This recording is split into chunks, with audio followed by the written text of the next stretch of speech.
Assalamualaikum warahmatullahi wabarakatuh. Perkenalkan, nama saya Naila Putri Salsabila dengan NIM 22017105 ingin mempresentasikan resum materi tentang teori resepsi sastra dan penerapannya.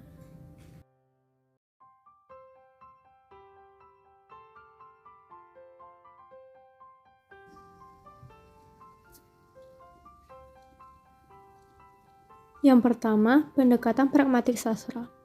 Secara umum, pendekatan pragmatik adalah pendekatan kritik sastra yang ingin memperlihatkan kesan dan penerimaan pembaca terhadap karya sastra. Munculnya pendekatan pragmatik bertolak dari teori resepsi sastra dalam kasanah pemahaman karya sastra yang merupakan reaksi terhadap kelemahan-kelemahan yang terdapat pada pendekatan struktural. Pendekatan pragmatik merupakan pendekatan yang memandang karya sastra sebagai sarana untuk menyampaikan tujuan tertentu kepada pembaca, seperti tujuan pendidikan, moral agama, atau tujuan yang lainnya. Pendekatan pragmatik mengkaji karya sastra berdasarkan fungsi untuk memberikan tujuan-tujuan tertentu bagi pembacanya. Prinsip-prinsip dasar pendekatan pragmatik yaitu bentuk telaahnya kompleks daripada pendekatan struktural yang hanya tertuju pada bangun struktur saja. Karya sastra hanya menyediakan kita kode makna, sedangkan makna itu sendiri diberikan oleh pembaca. Pembaca bukanlah pribadi yang tetap dan sama, melainkan selalu berubah dan berbeda. Teks sastra selalu menyajikan ketidakpastian makna sehingga memungkinkan pembaca untuk memaknai dan memahaminya secara terbuka lebar.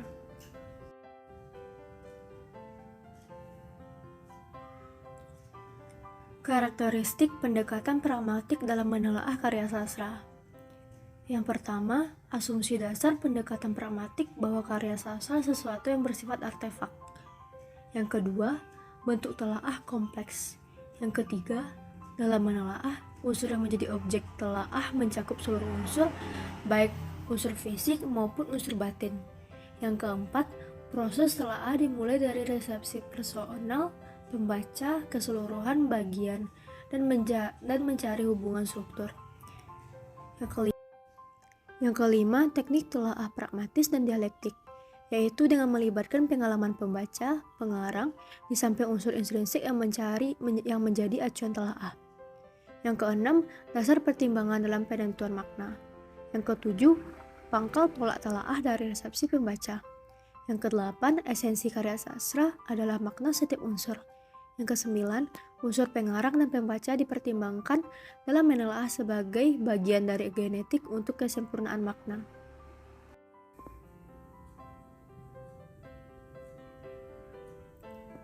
Yang kedua, teori resepsi sastra. Dalam artian luas, resepsi didefinisikan sebagai pengelolaan teks, cara-cara pemberian makna terhadap karya sehingga dapat memberikan respon terhadapnya. Hal ini sejalan dengan pendapat Pradopo 2007-206 bahwa resepsi sastra adalah estetika, ilmu keindahan, yang mengacu kepada tanggapan atau resepsi pembaca karya sastra dari waktu ke waktu. Teori resepsi dikembangkan oleh R.T. Segers 1978-36 dalam bukunya Reseptai Estetika 1978. Buku Reseptai Estetika didahului dengan dasar-dasar resepsi sastra ditentukan ada 3 dasar faktor cakrawala harapan yang dibangun pembaca. Yang pertama, norma-norma yang terpancar dari teks-teks yang telah dibaca oleh pembaca. Yang kedua, pengetahuan dan pengalaman atas semua teks yang telah dibaca sebelumnya. Yang ketiga, pertentangan antara fiksi dan kenyataan, yaitu kemampuan pembaca untuk memahami baik secara horizon sempit dari harapan-harapan sastra maupun dalam horizon luas dari pengetahuannya tentang kehidupan.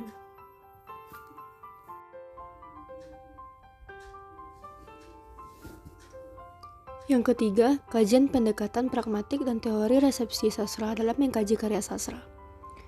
Antara penelitian pragmatik dan resepsi. Pragmatik sastra adalah cabang penelitian yang ke arah aspek kegunaan sastra. Penelitian ini muncul atas dasar ketidakpuasan terhadap penelitian struktural murni yang memandang karya sastra sebagai teks itu saja. Kajian struktural dianggap hanya mampu menjelaskan makna sastra dan aspek permukaan saja. Maksudnya, kajian struktur sering melupakan aspek pembaca sebagai penerima makna atau pemberi makna. Karena itu, muncul penelitian pragmatik, yakni kajian sastra berorientasi pada kegunaan karya sastra bagi pembaca. Sebagai penyelamat, aspek pembaca yang mau menerima kehadiran melalui penelitian resepsi juga akan meresponsif dan selanjutnya melestarikan dengan cara penelitian resepsi. Sebenarnya wilayah telah pragmatik sastra, termasuk di dalamnya adalah bagaimana aktivitas pembaca sebagai penikmat dan penyelamat karya sastra lama. Sebagai penikmat, pembaca akan meresepsi dan sekaligus memberikan tanggapan tertentu terhadap karya sastra. Sebagai penyelamat, pembaca yang mau menerima kehadiran sastra juga akan meresepsi dan selanjutnya melestarikan dengan cara mentransformasikan.